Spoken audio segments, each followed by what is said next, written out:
It was a cold, gray morning when the lookout first spotted it. A black silhouette cutting through the mist, silent as death itself. The ocean was calm, yet this vessel drifted unnaturally, its tattered sails hanging like torn shrouds over a corpse.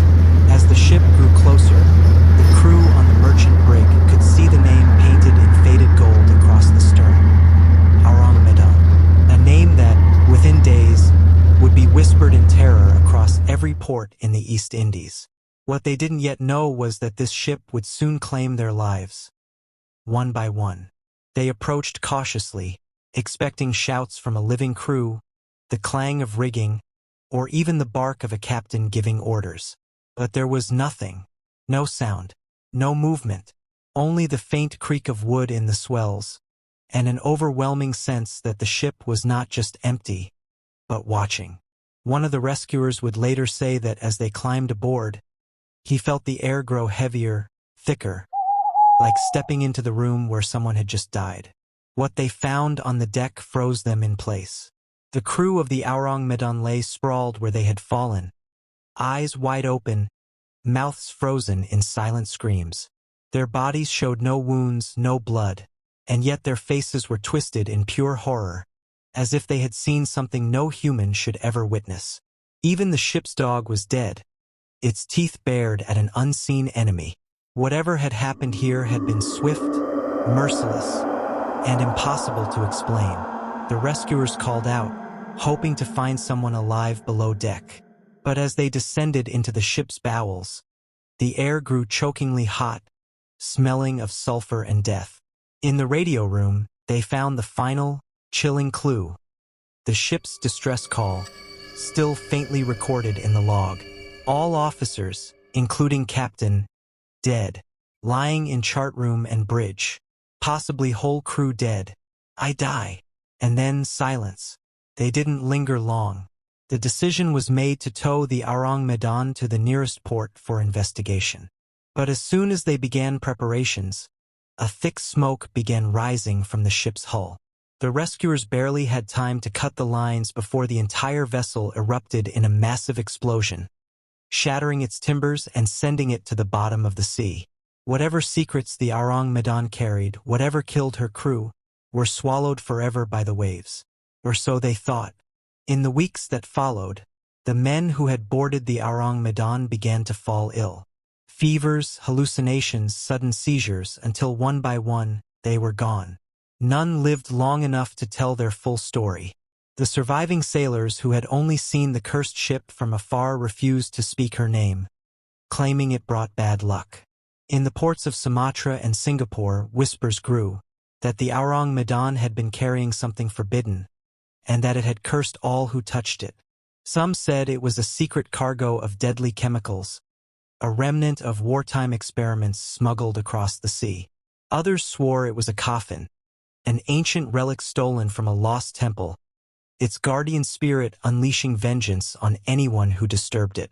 But the most chilling theory of all was whispered among old sailors over rum and cigarette smoke, that the crew had tried to summon something from beyond, and it had answered. For decades, the story of the Arang Medan has been buried in maritime archives, dismissed by some as legend, yet too detailed to be dismissed entirely. And while skeptics point to the lack of surviving evidence, one fact remains. Every recorded witness to the ship eventually met an untimely, unexplained death. But if the Arang Medan truly lies somewhere beneath the sea, untouched for more than 70 years, is it really gone? Or does something still linger in its rotting hull, waiting for the next unlucky soul to disturb it? In the years that followed, rumors of the Arang Medan became a kind of sailor's ghost story, a warning told to green recruits over flickering lantern light. But hidden within these tales were fragments of fact, strange details that hinted the truth might be far darker than mere superstition.